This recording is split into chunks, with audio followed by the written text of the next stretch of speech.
My wife had barred me from entering the home I had envisioned for our life together, a security guard standing resolutely in my way. "You are not authorized to enter," she said coldly. Inside, I could see my wife, Rachel, and my brother, Ethan, exchanging smirks, but I forced a smile and walked away, my heart heavy with confusion and betrayal. The following day, they appeared at my doorstep, pale and tear-streaked, pleading for my help as the dawn began to paint the upscale neighborhood of Tampa in soft hues. As the sun rose, I found solace in my morning routine.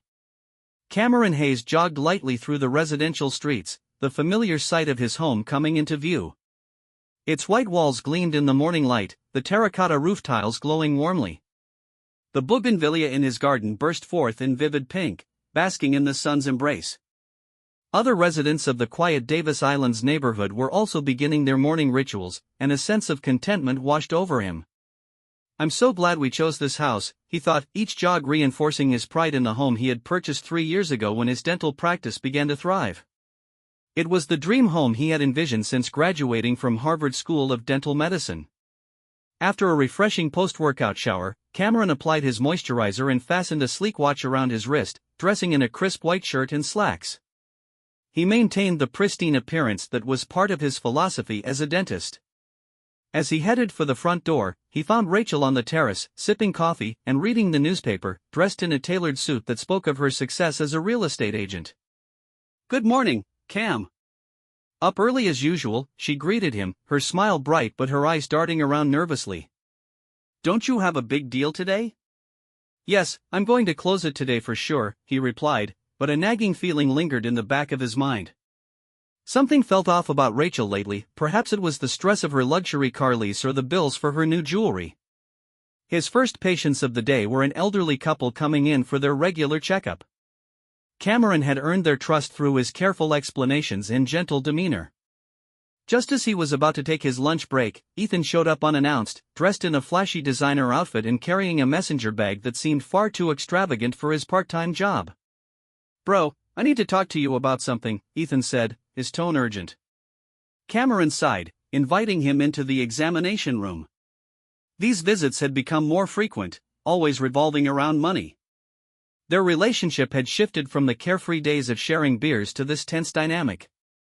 "This time it's really important, just $50,000. I'll pay it back right away." "Ethan, you haven't even paid back the $30,000 from last month," Cameron replied, frustration bubbling beneath the surface. "We're family, you should help." Rachel's voice cut through the tension as she appeared at the door, a hint of desperation in her tone. That evening, Cameron immersed himself in materials for a large Florida Dental Association conference. It would be his first 3-day business trip in a while, a chance to learn about the latest techniques.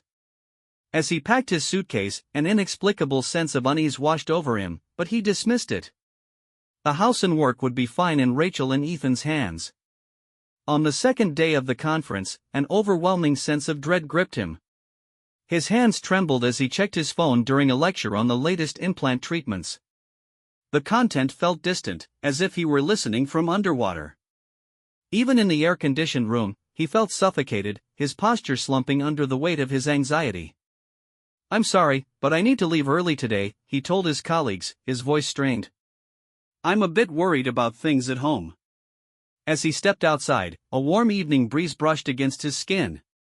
He climbed into a taxi, giving the driver his home address, a place that suddenly felt foreign. "That's a lovely area," the driver commented, but his voice seemed to fade into the background. As they crossed the bridge over Tampa Bay, Cameron checked his phone repeatedly, no messages from Rachel, no missed calls from Ethan. The silence amplified his anxiety, and the hushed phone call he had overheard the night before began to replay in his mind. As they approached his home, a sense of foreboding washed over him. The gates, usually open, were firmly shut, and an unfamiliar security guard stood by. Her name tag read Mary Patterson, a name he had never seen before. His heart raced as he approached the gate, the logo on her uniform indicating a new security company. "Good evening, I'm Cameron Hayes, the owner of this house," he said, trying to keep his voice. "What? There must be some mistake. I'm the owner of this house," I exclaimed, fumbling for my driver's license. The security guard's expression remained impassive as she replied, "According to our records, this property is no longer owned by Mr. Hayes. We have strict instructions from the new owner." Her words sent my mind spiraling into a fog. Memories of the life I had envisioned with Rachel, the woman I had reunited with at a Harvard alumni gathering 3 years ago, flashed through my mind like a film reel, the date engraved on our wedding rings, the roses we had planted together in the garden on moving day. All of it felt like a distant memory now. Just then, I caught a glimpse of light spilling from inside the house through the large windows. My heart sank as I saw two familiar silhouettes, Rachel and Ethan, holding bottles of expensive champagne, their glasses raised in celebration. A gold bottle of Dom Perignon, the very one I had planned to buy for my birthday, was in their hands. Rachel looked stunning in her finest suit, while Ethan sported a flashy red shirt. Their expressions were triumphant, almost mocking. Rachel was on the phone, nodding vigorously, while Ethan glanced in my direction, flashing a malicious smile before downing his champagne in one swift motion. Perfect. The buyer is satisfied too. Now that stuck-up brother of mine won't be able to look down on us anymore, I heard Ethan's voice carry through the evening air, mingling jubilation with malice. My heart raced as I quietly began taking photos with trembling hands, documenting everything as evidence: the security guard, the closed gates, the two figures visible through the windows. The images, time-stamped with date and time, would serve as my first weapons in the battle to come. Though anger swirled in my chest, I forced myself to remain composed. "I understand. Thank you for your work," I said to the security guard, bowing politely before straightening my back and returning to the taxi. The driver looked at me with confusion, but I spoke in a calm voice, surprising even myself. "Please take me to the Vinoy Renaissance Hotel. I'd appreciate it if you could hurry." As the taxi pulled away, the image of my home grew smaller in the rearview mirror. The evening sky was stained red, making the white walls appear as if they were covered in blood. Even the bougainvillea in the garden seemed to sway sadly. The Brown family nameplate by the entrance glowed poignantly in the sunset. I exhaled deeply, gripping my smartphone tightly. The screen displayed the photos I had just taken, staring back at me mercilessly. This was no time for tears. I needed to think clearly and take action. Getting swept away by emotions would only play into their hands. I recalled a crisis management lecture from my Harvard days. The worst situations demanded the most level-headed decisions. Florida's humid air felt particularly heavy that night as I began organizing my next moves in the taxi. Once I reached my suite at the Vinoy Renaissance Hotel, I opened my laptop with trembling hands. Despite the beautiful view of Tampa Bay from the large windows, I had no time to appreciate it. I logged into my online banking and gasped at the numbers on the screen. My savings of $2,500,000 had plummeted to just $20,000. The transaction history revealed unfamiliar large transfers to Tampa Luxury Properties LLC, undoubtedly a front for a fraudulent real estate transaction. Taking a deep breath, I picked up my smartphone and searched for the name Josephine Stern, the lawyer my mother had long trusted. The screen displayed Stern & Associates, 24-hour emergency response. With trembling fingers, I dialed the number. "Stern Law Office, this is Josephine Stern," a steady voice answered. "Anderson Martin's son, right? The dentist?" Her recognition brought me a slight sense of relief. After I briefly explained the situation, she sprang into action. "Come to the office right away. I'll arrange a taxi. This is a time-sensitive matter." 15 minutes later, I arrived at the law office in a downtown high-rise. Guided by security, I entered the office on the 70th floor, where Josephine was already spreading out documents on her desk. "Let's check the property registry first," she said, her tone serious. The large monitor displayed my house's registration information. The sale date was today, the sale price a shocking 70% below market value.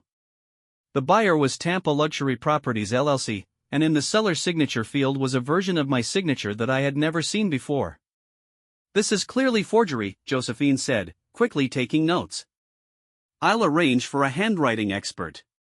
We need to prepare for reporting to the Tampa police, emergency injunction application documents for the court, and a request for a fraud investigation with the banks." Invalid. Furthermore, fraudulent transactions are subject to criminal penalties. The photos on your smartphone will be crucial evidence, Josephine stated firmly. Just then, my phone rang, the screen lighting up with Rachel's name. Almost immediately, a call from Ethan followed. It seemed they were beginning to realize the gravity of the situation. We need to complete all legal procedures within 24 hours. I'll explain the urgency to the court. We can file for a temporary restraining order on the property transaction first thing tomorrow morning. As I nodded at Josephine's words, I felt my resolve strengthen. The values of honesty and integrity that my parents had instilled in me surged within me, fueling my anger toward Rachel and Ethan for trampling on everything I had built. This anger was transforming into a powerful force, propelling me forward. Once the temporary injunction is granted, we can stop the fund transfers too. We should be able to freeze Tampa Luxury Properties LLC's accounts. The clock showed 2 a.m., and legal documents continued to pile up on the office desk. I silently reviewed them, signing where necessary. Actually, there's one more serious issue, Josephine said carefully, pulling out new documents. This LLC involves an overseas real estate company, a Bahamian company. We need to stop the funds before they flow overseas. I gripped the coffee cup on the desk tightly, feeling the weight of the situation. Back at the Vinoy Renaissance Hotel, I sat on the bed, trying to control my trembling hands while drying my wet hair. I checked my call history, missed calls from Rachel and Ethan, along with several from unknown numbers. I felt a strange sense of relief that I hadn't answered any of them. Suddenly, there was a knock at the door. "Open up, please." It was Ethan's voice, and I could hear Rachel's low voice pleading as well. I quietly stood up and looked through the peephole. In the hallway stood two drenched figures, Ethan's flashy red shirt darkened by rain, and Rachel's expensive suit wrinkled and disheveled. They had lost the triumphant expressions they wore just hours ago, now appearing pale and trembling. "Cameron, please listen. We'll explain everything." Rachel's voice held a desperation I had never heard before. Taking a deep breath, I slowly opened the door. They rushed into the room, rainwater dripping onto the luxury carpet. "The seats are over there," I pointed calmly, surprised at my own composure. Just hours ago, I had thought I would explode with emotion upon seeing them. Ethan took a towel with trembling hands and collapsed onto the sofa, while Rachel slumped her shoulders, her usual confidence evaporated. "First, look at this," I said, opening my laptop to show them the property registry and bank transaction records. "Please explain why you forged my signature." A tense silence fell over the room at my quiet question. "It's all my fault," Ethan suddenly broke down, tears streaming down his cheeks, his styled hair now a mess. "The casino. I lost everything in online gambling. It started small, but I kept trying to win it back. The debt just kept growing." I closed my eyes at this confession. I had known about Ethan's gambling issues, but I hadn't realized they had spiraled out of control to over $100,000. "I too." Rachel began, her voice heavy. "I haven't landed a big contract in 2 years. The luxury car loans, credit card payments, it was all just for show. I have $450,000 in debt." Thunder rumbled outside, momentarily lighting up the room. In that flash, I saw the fatigue etched on Rachel's face. Her usual confident demeanor had been a mask. "So, the plan was to sell your house? Not my house, our house?" I asked, my voice steady but filled with hurt. Rachel turned away from my words. "What's the real identity of Tampa Luxury Properties LLC?" I pressed. "It's a company that deliberately undervalues properties for transactions, then immediately resells them at market price. The difference goes to accounts in the Bahamas," Rachel explained, her voice trembling. Her words matched Josephine's prediction, a classic real estate fraud scheme. There had already been 3 victims, and I was to be the 4th target. "The penalty from the buyer is $300,000, Rachel said, her voice quaking. "If we don't pay, there could be criminal charges too. We have no guarantees anymore. You're our only hope. I can't go to prison." Their pleading voices mixed with the sound of rain outside. I stood up and walked to the window, the rain-hazed Tampa cityscape barely visible. I remembered the day 3 years ago when I had decided to start a new life in this city, meeting Rachel and having Ethan nearby. The echo of their pleas faded as Rachel stood up, attempting to rush toward the door.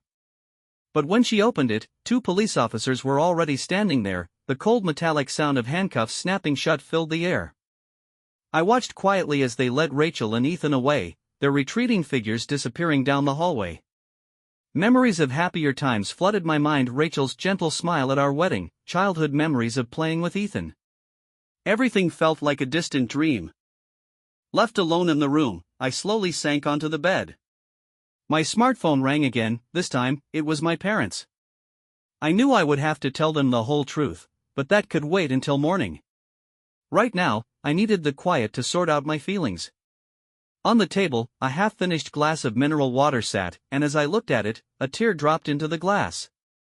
1 year later, on a peaceful Sunday morning, I completed the fingerprint authentication on my newly installed security system panel and stepped out into the garden. The dewy lawn sparkled in the early morning sun, signaling the start of a new day. I woke up at the same time as before and prepared for my jog, just as I used to, but everything looked different. The bougainvillea in the garden bloomed more vibrantly, and the white walls of my home emitted a softer glow in the morning light. The nameplate by the entrance was new, a simple plaque reading Cameron Anderson, DMD.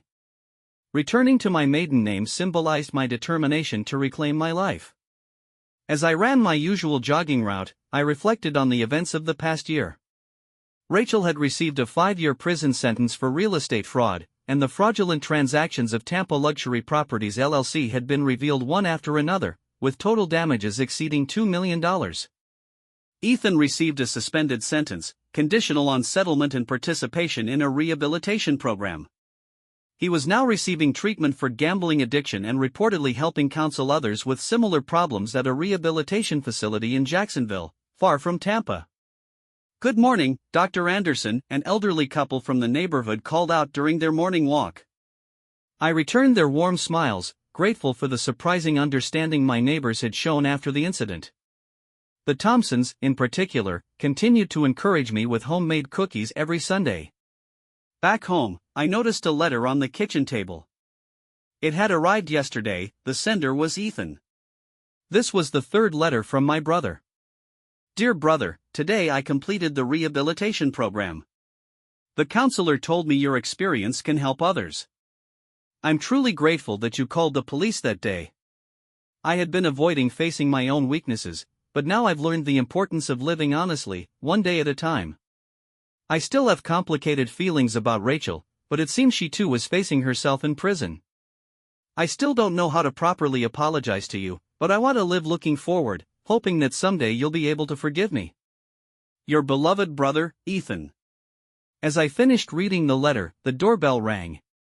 It was time for my parents' visit. After the incident, we had started having breakfast together every Sunday morning. My father, George, brought his usual fresh-baked bagels, and my mother, Martha, brought homemade blueberry jam. "Cameron, I'll help with the gardening today," my mother said cheerfully. "Yes, Mom, I was thinking of planting new roses," I replied. The aroma of coffee began to fill the kitchen as my father spread out the newspaper and my mother gazed at the garden from the window. It was a family scene I had once dreamed of, though different in form. It was still a family bound by genuine ties. I heard from Miss Stern, my mother casually mentioned. "They're forming a support group for the victims of Tampa Luxury Properties. Josephine contacted me last week. It's a group where fraud victims can gather to share their experiences and find paths to recovery." "I think I'll go," I said, and my parents quietly nodded in agreement. After breakfast, the 3 of us began working in the garden. We chose a spot for the new rose seedlings and carefully tilled the soil. My father silently pulled weeds while my mother handled the watering. Those simple tasks helped heal my heart. "You know, Cameron," my mother spoke quietly amidst the scent of earth, "you really were a strong boy." "Was I?" I replied, looking up at the sky, where white clouds drifted across Tampa's blue expanse. The management of South Tampa Dental Care was going well, and plans to hire a new dentist were progressing smoothly. In the afternoon, I read articles about new treatment techniques in my study. On my desk were preparation materials for next month's Dental Association lecture, alongside a brochure for the support group. We all have the potential to make mistakes, but what's important is having the courage to acknowledge them and recover. I added this line to my